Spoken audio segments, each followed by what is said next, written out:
안녕하세요. 오늘 호크막 영양강화 프로그램 참여 사례 중 이화 에크리에 대해서 발표할 글로벌 건강간호학 전공의 4학년 최윤영입니다. 오늘 발표의 목차는 다음과 같습니다. 먼저 이화 에크리에 참여한 계기에 대해서 말씀드리겠습니다. 제가 이화 에크리에 참여하게 된 계기는 저에게 갖는 독서의 의미가 각별하기 때문이었습니다. 어렸을 적부터 독서를 꾸준히 해왔던 저에게 독서란 다른 사람들의 세계를 이해하는 창문이었습니다. 독서를 통해 제가 직접 경험해보지 못했던 것들을 간접적으로 경험할 수 있었으며 미처 생각하지 못했던 것들을 알게 되었기 때문입니다. 이렇게 새로움을 깨닫는 과정에서 독서를 즐겼던 것 같습니다. 그러나 대학 입학 후 전공 공부를 하면서 독서할 시간적 여유가 부족하였는데 우연히 이화 에크리 포스터를 보게 되었습니다. 그리고 책을 단순히 읽는 것과 읽은 후 생각을 정리하면서 다시 기록하는 것은 책의 의미를 향유하는 사유의 폭이 매우 다르다고 생각하였습니다.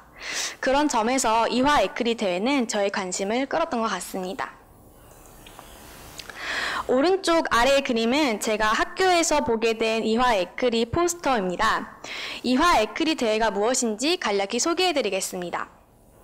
이화 에크리 대회란 이화인의 읽기와 쓰기 능력 배양 및 개인과 사회에 대한 비판적 성찰적 사유 능력 함양을 목적으로 개최되는 교내 행사입니다. 이화 에크리에는 서평과 기행문 두 개의 부문으로 나뉘어 진행되고 있는데요. 서평은 제시된 필독 도서 중 한 권을 읽고 작성하는 것이며 기행문은 국내외 여행에 대한 경험을 바탕으로 작성하는 것입니다. 저는 이번 기회에 독서를 해야겠다고 생각하고 서평 부문에 참가하기로 하였습니다. 2016년 에크리 서평 도서는 총 5권이었습니다. 링크, 선택이라는 이데올로기, 철학자의 디자인 공부, 한기비용 제로사회, 황금물고기 총 이렇게 5권이 있었는데요. 저는 여기에서 제레미 리프킨의 한기비용 제로사회를 선택하였습니다.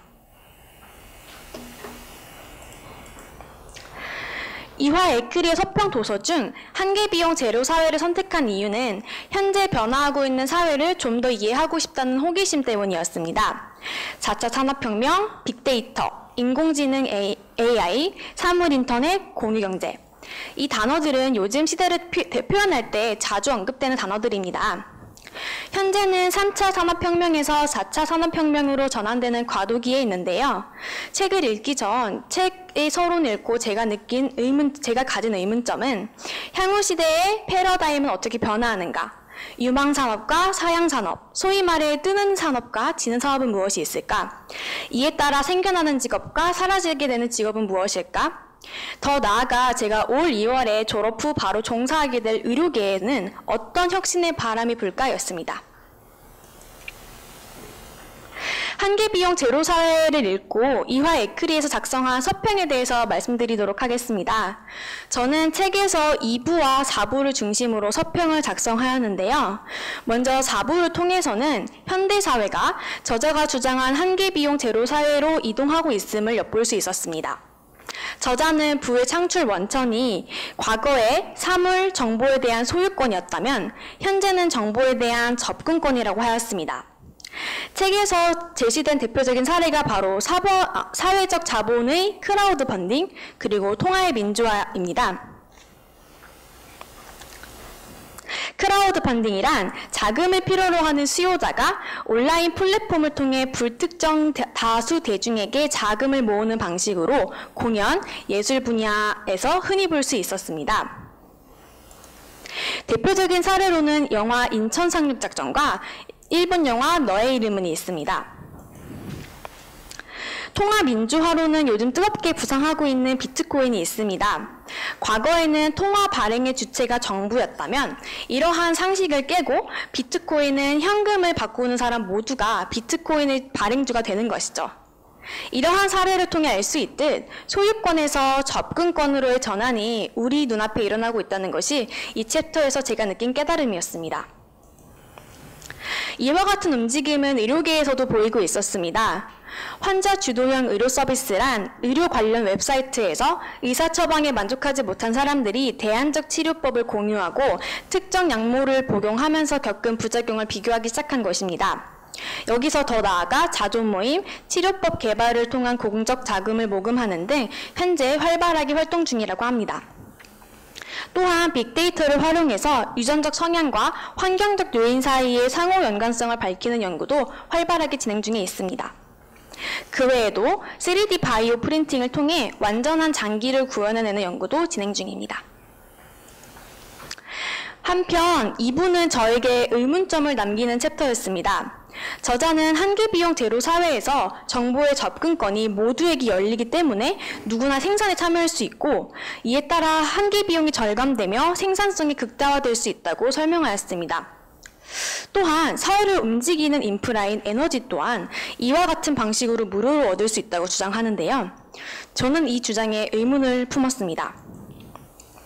과연 누구나 정보를 획득할 수 있을까? 이로 인해 한계 비용이 극단적으로 줄어들까? 과연 누구나 생산에 참여하는 극단적 생산성이 실현 가능할까? 정보에는 가치가 낮은 것부터 높은 것까지 그 스펙트럼이 굉장히 넓습니다. 그런데 본인이 속한 현재의 사회적, 경제적 위치에 따라 정보의 획득 기회가 다르게 주어집니다. 즉, 정보의 접근성이 현실에서는 불평등하게 주어지게 되는 것이죠. 그 이유는 현대 경쟁 사회에서 그 누구도 부가가치가 높은 정보를 타인과 쉽게 공유하려 하지 않기 때문입니다. 설사 모두에게 동일하게 이러한 정보에 대한 접근성이 주어진다 하더라도 개인의 역량 차이나 정보의 가공 능력에 따라 습득한 정보의 양과 질은 다를 수밖에 없습니다. 이렇듯 현실은 아직 정보에 대한 소유권이 접근권보다 더 큰 영향력을 발휘하고 있습니다. 소유권이 경쟁력인 현대사회에서 한계비용이 0으로 수렴하기까지는 어렵다고 생각했습니다. 접근성이 한계로 말미암아 저자가 주장하는 극단적 생산성은 아직 시기상조라 생각하며 이 부분에 대한 저의 생각을 서평에 담아내었습니다. 이화 에크리의 참여 의미에 대해서 말씀드리겠습니다. 한계비용 제로 사회는 이해하기 쉬운 책이 결코 아니었습니다. 그렇지만 이 책을 읽기를 통해서 많은 생각을 할 수 있게 되었습니다. 먼저 책 읽기와 쓰기를 통해 우리 사회의 경쟁적 모습에 대해 비판적으로 성찰할 수 있게 되었고, 동시에 공동체적 시각의 중요성을 인식할 수 있었습니다. 그리고 제가 이 책을 통해 주요하게 깨달은 내용은 크게 두 가지가 있습니다. 비록 저자의 주장이 다소 급진적인 면이 있긴 하였지만 크라우드 펀딩이나 비트코인, 의료계의 변화 사례들을 통해 현실은 저자의 주장처럼 소유에서 접속으로, 교환 가치에서 공유 가치로 변화할 것이고 또 변화해야 된다고 생각합니다. 협력적 공유 사회로 변화하는 사회 모습을 보면서 저는 콩 한 쪽도 나누어 먹기라는 우리나라 옛 속담이 떠올랐습니다. 과거 선조들께서 나눔을 의미 있는 가치로 여긴 지혜로움이 현대에서도 재확인되고 있다고 생각이 들었기 때문입니다. 이 책을 읽은 후 나눔, 즉 공유는 더 이상 베푼다는 도덕적, 정신적 가치를 뛰어넘어 물질적 풍요로까지 이어질 수 있다는 사실을 깨달았습니다. 저희는 아직 경쟁 사회에서 치열하게 살고 있습니다. 그러나 책을 다 읽은 후 공유가 핵심 가치가 되는 한계비용 제로 사회가 저에게 가슴 벅찬 기대감으로 다가왔습니다. 오늘 제 발표는 여기까지입니다. 제 발표를 들어주셔서 감사합니다.